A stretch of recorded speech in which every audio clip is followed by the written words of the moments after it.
Link TV presents Mosaic World News from the Middle East.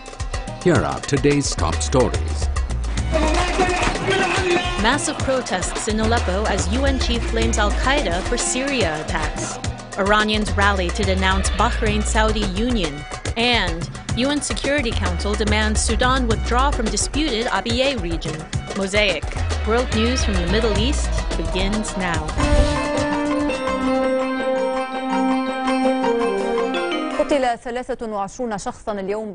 23 people were killed today by gunfire of al-Assad's brigades across various parts of Syria. Most of the victims were killed in heavy artillery shelling of al-Rastan city in Homs province. On a Friday titled The Heroes of Aleppo University, supporters of the opposition took to the streets in massive demonstrations described as the largest since the truce went in effect. Syrian forces opened fire at protesters across various parts of the country. The city of Aleppo witnessed its largest demonstration since the spark of the anti-regime popular uprising.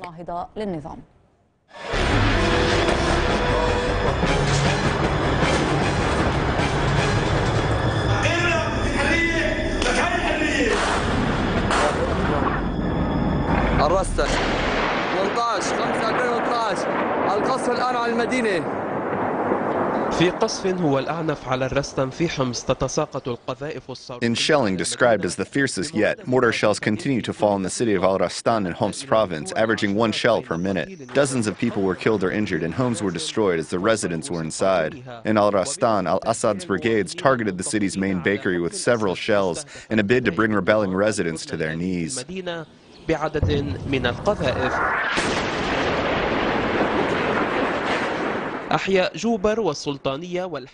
In Homs, the neighborhoods of Jubair, al-Sultaniya, al-Hamadiya, and the fields of Baba Amer witnessed heavy artillery shelling. In addition, several towns in Idlib's Jabal al-Zawiya region were targeted by indiscriminate and heavy shelling.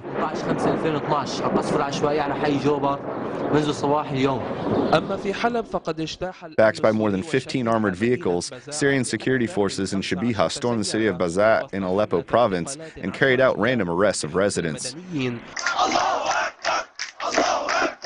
Amid the unfolding developments on the ground, the students of Aleppo University were awarded the Medal of Valor for heroism. This medal was given to them by the Syrian people who demonstrated today under the slogan, "The Heroes of Aleppo University."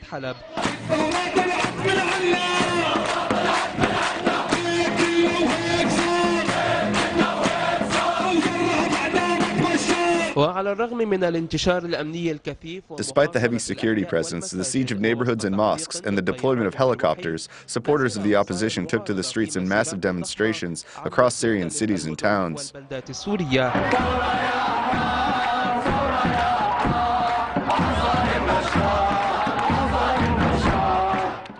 The demonstrators praised the students of Aleppo University and denounced the international community's weak position.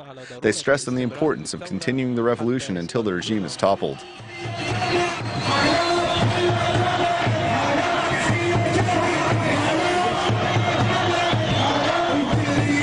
لكن المتظاهرين السلميين لم يسلموا من عنف كتائب الأسد وشبيحة. In response, al-Assad's brigades in his Shabiha violently attacked and opened fire at the peaceful demonstrators across various regions, killing or injuring several of them. Opposition sources said that the city of Aleppo witnessed its largest demonstration since the spark of the Syrian revolution. منذ اندلاع الثورة السورية.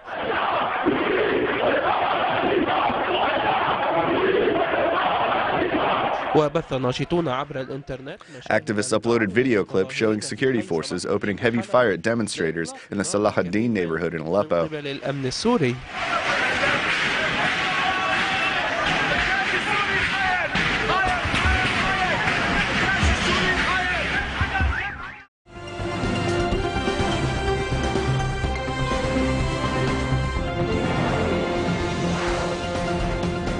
Head of the UN Observers Mission in Syria, General Robert Mood, says his mission has been able to reduce violence in the country.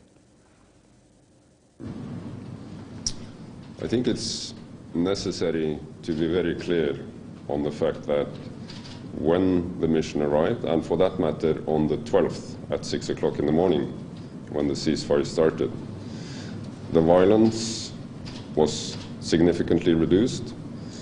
We are seeing in the areas where we are deployed that we have both a calming effect on the ground, and we are seeing that we have a good dialogue. Mahmoud made the comments in a press conference in the Syrian capital, Damascus. He called on all sides to give his mission more chance to bring the crisis to an end. Mahmoud also said only true dialogue can solve the problems in Syria. Meanwhile, the United Nations has admitted to al-Qaeda involvement in the ongoing unrest in the country. UN Secretary General Ban Ki-moon says al-Qaeda is responsible for recent terrorist bomb blasts in Syria. Damascus has time and again accused the foreign-backed terrorist group of orchestrating attacks on its soil. Well, now 2 aid convoys have broken the Israeli blockade of Gaza, bringing in urgent supplies. The convoys have entered through the Rafah crossing and are scheduled to stay in the Gaza Strip for a few days. They are to evaluate the humanitarian situation in the enclave and to initiate a number of development projects, as Press TV's Ashraf Shannon reports from Gaza.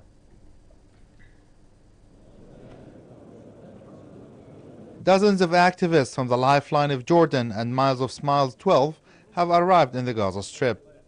They met with Hamas Prime Minister Ismail Haniyeh and joined him in Friday prayers. In the Friday sermon, one of the convoy's organizers, Lebanese cleric Sheikh Amin al-Kurdi, called on all Muslims to support the Palestinians and free the occupied city of Jerusalem al-Quds. Following the sermon, the Hamas Prime Minister said Hamas will not recognize Israel. Israel has entered the stage of retreat and its strength is fading. There will be no future for the occupation on the land of Palestine. Earlier in the day, members of the convoys toured areas which were battered during Israel's Gaza war in December 2008. Members of the Miles of Smiles convoy, which drew its name from traveling thousands of miles to break the ongoing Israeli blockade and putting smiles on the faces of besieged Gazans, said, by being part of the program, we will show that we are, the Palestinian issue is not only, the Arabs. We would like to tell the people that we are part and parcel of the struggle, although we are very, very far away from Gaza. The activists who came from Malaysia, Indonesia, Egypt, Algeria, Lebanon, as well as Tunisia and Jordan, said their aim is to show solidarity with the besieged Gazans and highlight what they described as Israeli crimes against Palestinians. The purpose of this visit for Lifeline of Jordan is to show the Jordanians what the Zionists did in Gaza against the people, against the humanitarian people, against the civilian people. Organizers of the convoy said their visit is aimed at alleviating the suffering of Gazans who have been under siege for several years. With the successful arrival of 8 convoys, it remains to be seen if the Israeli blockade will eventually be lifted. Ashraf Shannon, Press TV Gaza.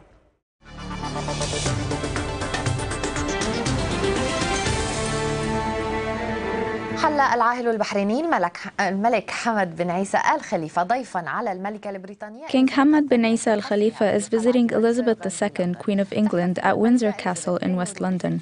The Queen is celebrating her 60th anniversary on the throne, known as the Diamond Jubilee. ملك البحرين جدلا بسبب الأحداث التي شهدتها بلاده مؤخرا إذ وجهت منظمات. The presence of the Bahraini king caused controversy because of the recent events witnessed in his country. Human rights organizations criticized Bahrain because it considered the Bahraini police crackdown a cruel way to deal with the Shia protesters. الطائفة الشيعية هناك. أفادت وكالة رويترز نقلا عن شهود. Reuters agency reported that according to eyewitnesses, tens of thousands of Bahrainis protested outside the capital in Manama against the unity plan between the Arab Gulf countries. Also, thousands of Iranians protested in Tehran after Friday prayers against the unity plan between Bahrain and Saudi Arabia, which was described by the Imam of Friday prayers, Ayatollah Kazemi Siddiqui, as an American Zionist conspiracy. Protesters gathered in front of Tehran University, raising Bahraini flags and chanting condemnations of Saudi Arabia, America, and Israel. The Iranian Foreign Ministry spokesman considered the Saudi-Bahraini unity plan to be the dissolution of Bahrain and called on al-Manama government to change its approach.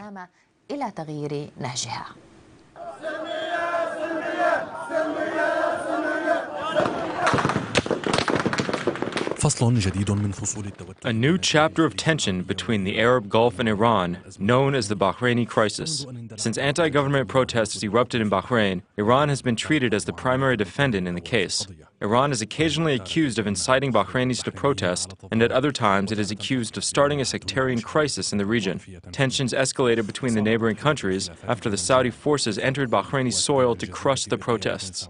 It reached its peak after Al-Manama and Al-Riyadh announced their intention of establishing unity between themselves. From the beginning, Tehran described their project as a Zionist-American conspiracy. Then it considered it a Sunni project to alter the face of Bahrain from a Shia majority. The Bahraini case is a Zionist-American scheme. Instead of answering to the people's demands, the rulers of Bahrain are intentionally complying with the mandate to sell their country and its identity to another country. They must know that the Bahraini people, the Muslim world, and the Iranian people will not tolerate this conspiracy. The prayers ended and protests took place in Tehran and other Iranian cities, repeating the words of the Friday preacher. In the streets of Tehran, the Saudis were equal to the Americans and the Israelis. They received what the Americans and Israelis received, calls for their collapse and death. This unfair scheme, which was drawn by a handful of corrupt and drunken rulers, aims at wiping a country off the map and merging it with another country. This scheme will find a critical reaction from the Bahraini people and from all other people.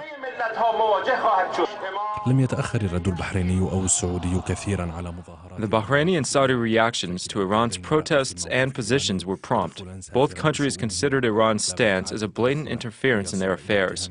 No, it went beyond interference, becoming an accusation of Tehran having ambitions in Bahrain. There are some who see the announcement of unification of Bahrain and Saudi Arabia will mean more tension in the Gulf region, and its failure or delay does not necessarily mean that everything will go back to normal between the Arab Gulf countries and Iran. The first sees in the other elements of tension, interference, and threat, and the other sees in its neighbors the basis of a conspiracy being weaved against it.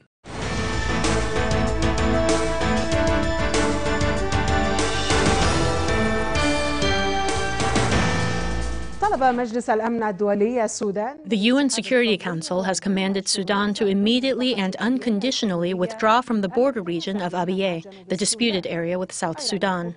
But Khartoum said it would only withdraw after a joint monitoring military force is formed in the region.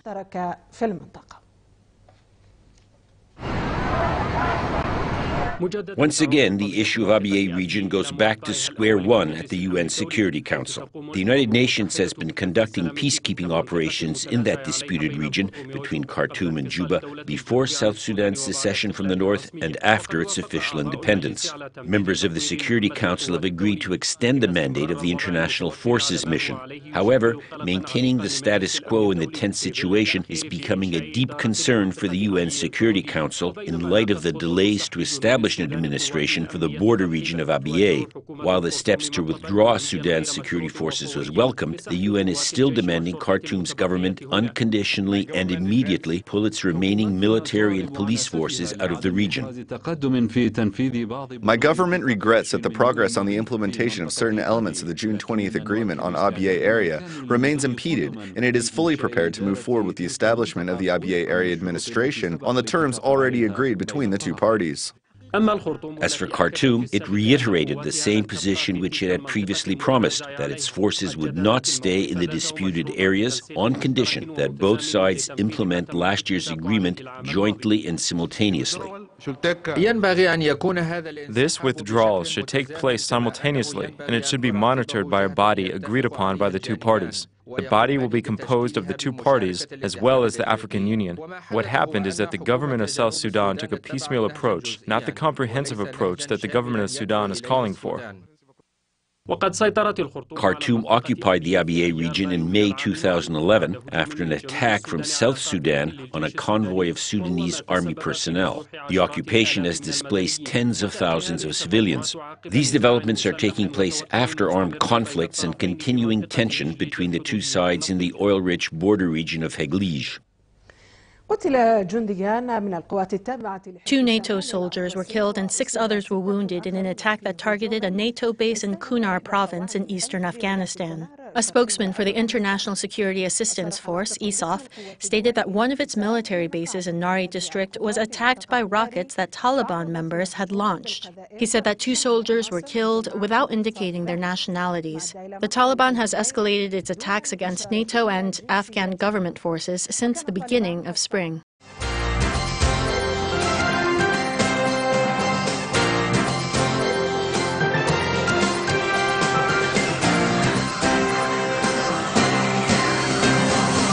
We open with tension between Iran and the West. A new report by the United Nations indicates that Iran has been sending shipments of weapons to Syria, a move strictly forbidden by the UN Security Council. This as world powers continue diplomatic efforts to convince Tehran to abandon its drive to produce nuclear weapons. Abyei's Errol Reshef has more on the story.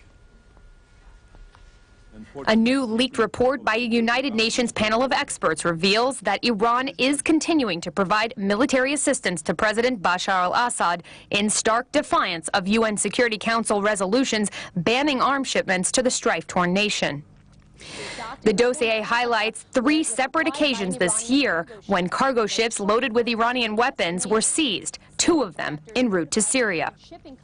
The revelations came the same day that President Assad used a rare interview with Russian TV to blame rebel fighters for the spiraling violence and to repeat his claim that foreign elements and terrorists are exacerbating the 14-month-old crisis in his country. The latest charges are sure to cast a shadow on the ongoing nuclear talks between Iran and world powers. After 2 days of negotiations with the Islamic Republic in Vienna, Western diplomats said that they had reason to believe that Tehran is installing more centrifuges in its underground nuclear facilities, but does not appear to be enriching weapons-grade uranium. Still, convincing Iran to stop higher-level enrichment is expected to top the agenda for world powers when they convene with Iranian diplomats on May 23rd in Baghdad. Meanwhile, the United States Congress is considering a fresh batch of crushing sanctions against Iran's oil and economic sectors. Nevertheless, Iran's chief negotiator, Saeed Jalili, warned the West against engaging in a pressure strategy and to avoid past miscalculations. As Tehran continues to spurn international demands, the heightened tensions could threaten the next round of nuclear talks between Iran and world powers. Errol Reshef, Abyei News. Police Commissioner Yochanan Danino toured South Tel Aviv in order to get a first-hand look at the growing problem of foreign workers. Danino said the increase in the number of migrant workers residing in the area has led to a rise in crime rates, requiring the police to extend its manpower. Danino was joined by Harel Locker, the Director General of the Prime Minister's office, who promised that the Netanyahu government will do what is necessary to curb the phenomenon. Meanwhile, 3 Eritrean migrants are being held in police custody on charges that they raped a 15-year-old girl and assaulted her boyfriend in Tel Aviv. In a related development, a 21-year-old man, Chaim Mula, a resident of the Shapira neighborhood, was charged with arson and malicious damage today. According to the indictment filed by the Tel Aviv district attorney, Mula threw Molotov cocktails into the homes of several African refugees in order to intimidate them. A member of a notorious crime family in the Arab town of Abyei near Kfar Saba was killed during a police operation to crack down on growing violence in the area. When police arrived in the town, they encountered masked men armed with AK-47 assault rifles. Gunfire was exchanged, and a cousin of the leader of the al-Qaeda family was killed. 5 other gang members were arrested. The clash marks an escalation in tension between the al-Qaeda clan, which is dominant in Abyei, and police trying to enforce law in the area.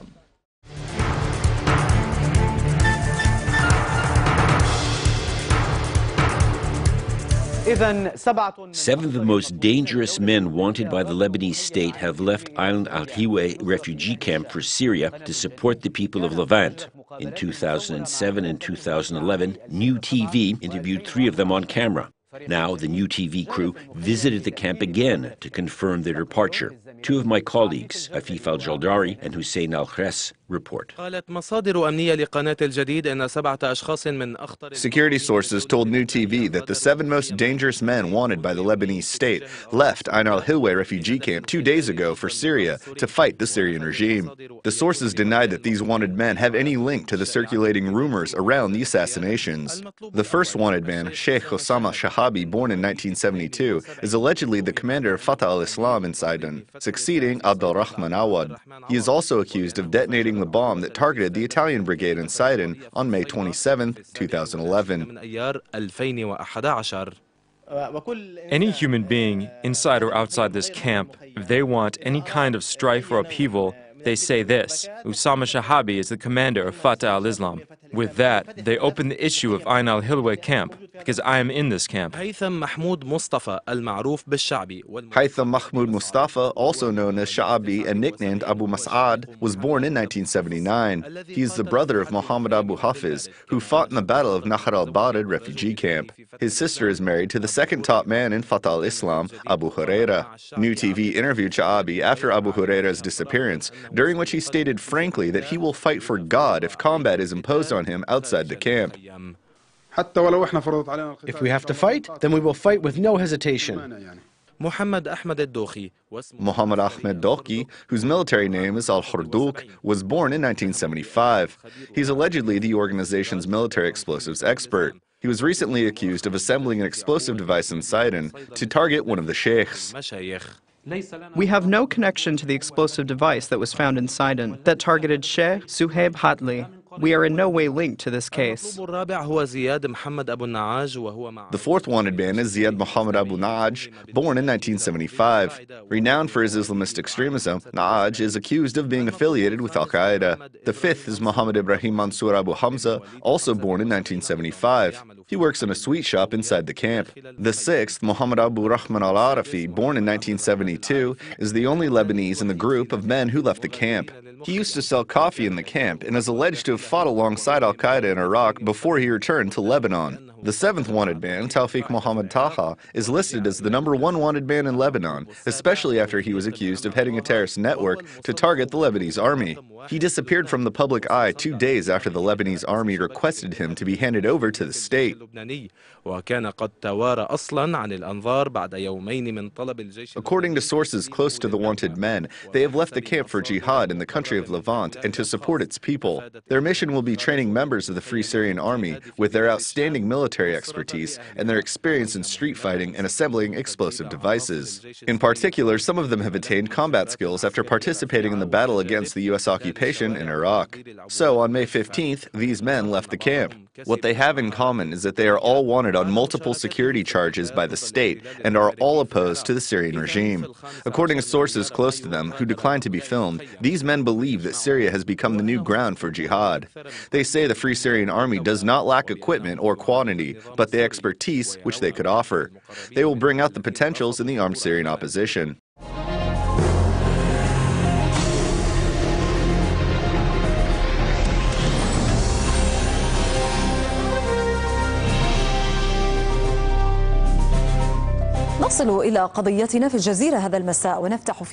The unemployment rate in the Arab world remains an important issue. Al Jazeera explores methods to provide citizens with jobs. Instead of holding grudges against the regimes, the following report will make an effort to know how unemployed people feel as they wait for the promises they receive to be delivered. We ask a basic question: how can the unemployed be assisted in order for them to not lose confidence, lose their potential, and do harm to themselves?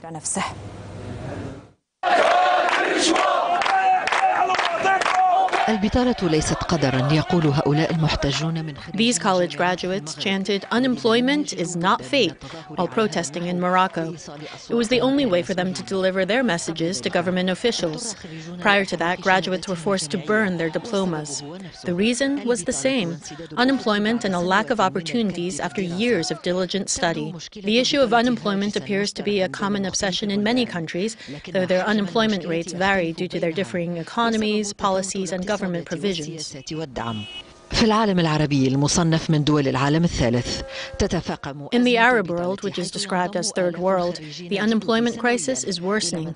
Every year, thousands of new college graduates join their alumni in the world of unemployment. Unemployment is not simply an economic situation that can be isolated from its social and political environment in the relevant countries. The same can also be applied for unemployed people's psychological readiness to cope with it and bear its consequences. And the psychological burden imposed on the unemployed is heavy. These burdens determine how they react in many situations, not only as individuals, but also as a group.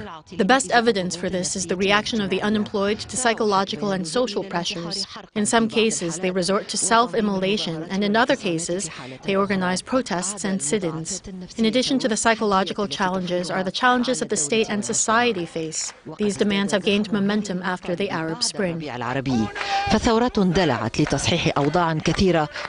Revolutions erupted to remedy many issues, most urgently unemployment. Here in Tunisia, these people have sewn their lips shut. They say they have strained their voices, demanding compensation for the wounded, the treatment they were promised, and the jobs that they were told were possible.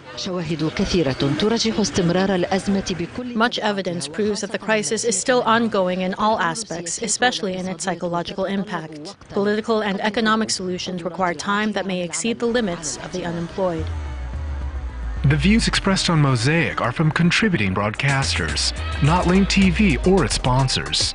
The production of Mosaic is made possible by grants from the John D. and Catherine T. MacArthur Foundation, the Wincoat Foundation, the Firedoll Foundation, and by support of viewers like you. Thank you. Watch Mosaic World News online. Stay up to date with breaking news, read our blog, get transcripts of past shows, and more at linktv.org/mosaic.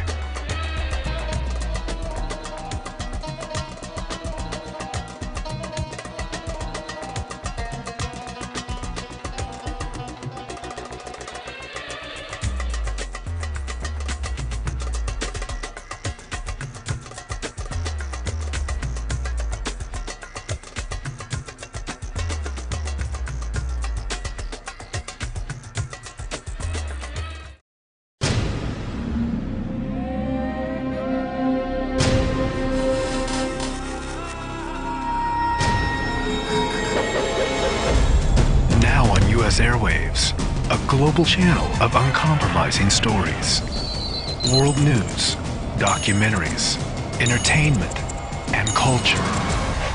Link TV, connecting you to the world. For more information, visit linktv.org.